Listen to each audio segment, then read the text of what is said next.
మంచు ఫ్యామిలీలో మంటలాగడం లేదు. జల్పల్లి జగడం కొనసాగుతూనే ఉంది. మంచు ఫ్యామిలీలో ఒకరి మీద ఒకరు తీవ్ర ఆరోపణలు చేసుకుంటున్నారు. జల్పల్లిలో మోహన్ బాబు ఇంటి దగ్గర రోజంతా హైడ్రామా నడిచింది. తీవ్ర ఉద్రిక్తత పరిస్థితులకు దారితీసింది. మరోవైపు మంచు మనోజ్ దంపతులు డీజీపీని కలిశారు. తన 7 నెలల కుమార్తెను అప్పగించాలని మోహన్ బాబును డిమాండ్ చేశారు మనోజ్ దంపతులు ఇంట్లోకి రాకుండా మోహన్ బాబు బౌన్సెస్ అడ్డుకున్నారు. అయితే మనోజ్ బలవంతంగా ఇంట్లోకి చొచ్చుకెళ్లారు. అయితే చిన్న కుమారుడు మనోజ్ వ్యవహార శైలిపై మోహన్ బాబు వీడియో రిలీజ్ చేశారు. మీడియాపై దాడి ఘటనలో మోహన్ బాబు కాలికి గాయమైంది. మోహన్ బాబు తన గన్ను తమ స్వాధీనం చేయాలని పోలీసులు ఆదేశించారు. బౌన్సర్స్ను బయటకు పంపాలని పోలీసులు మోహన్ బాబును ఆదేశించారు.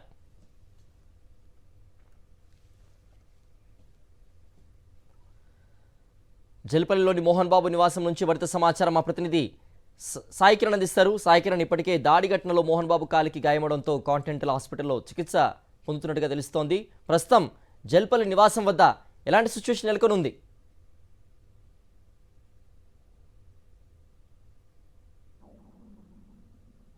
మోహన్ బాబు ఇంటి వద్ద వివాదం తారాస్థాయికి చేరింది. ఏకంగా మంచు మనోజ్ని అలాగే ఆయన భార్య మౌనికను మోహన్ బాబు ఇంటి నుంచి బయటకు పంపించేశారు.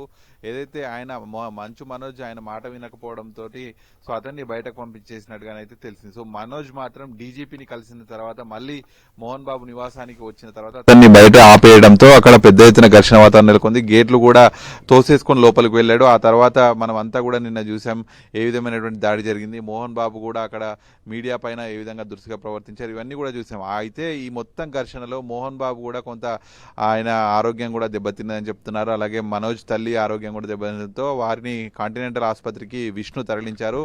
ఆ తర్వాత వారికి ప్రస్తుతం అయితే కాంటినెంటల్ హాస్పిటల్లో వైద్యం అందుతుంది.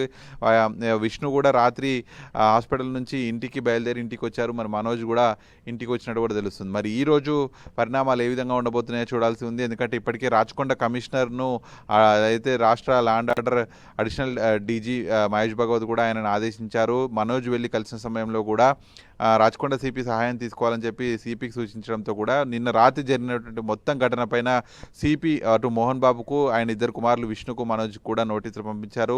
ఈరోజు 10:30కు ఉదయం ఆయన ఎదుట విచారణకు హాజరు కావాలని చెప్పారు.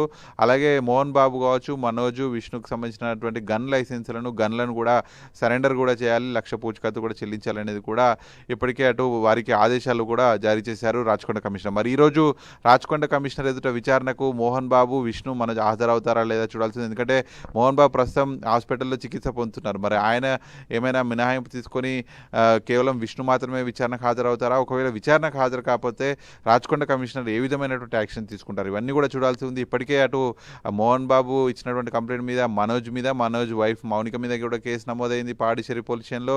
అటు మనోజ్ ఇచ్చినటువంటి కంప్లైంట్ మీద కూడా అన్నోన్ పర్సన్స్ మీద కూడా కేసులు అయ్యాయి. సో ఇవన్నీ కేసులు జరుగుతుండగానే వివాదం తారాస్థాయికి చేరింది. నిన్న మంచు మోహన్ బాబు కూడా మనోజ్ పైన ఒక ఆడియో కూడా విడుదల చేశారు. మనోజ్ చేసినటువంటి తీరు పైన ఆయన ఆవేదన వ్యక్తం చేసి ఒక ఆడియో విడుదల చేశారు. సో ఇవన్నీ ఎలా ఉన్నా కూడా సో మరి ఈరోజు రాచకొండ కమిషనర్ అయితే సుధీర్ బాబు అటు మోహన్ బాబును కావచ్చు వాళ్ళ కుమారులను విచారిస్తాము అని చెప్పి కూడా చెప్పారు. మరి అటు విచారణ తర్వాత ఎటువంటి పరిణామాలు ఉంటే ఎటువంటి యాక్షన్స్ తీసుకుంటారని కూడా ఈరోజు చూడాల్సి ఉంది.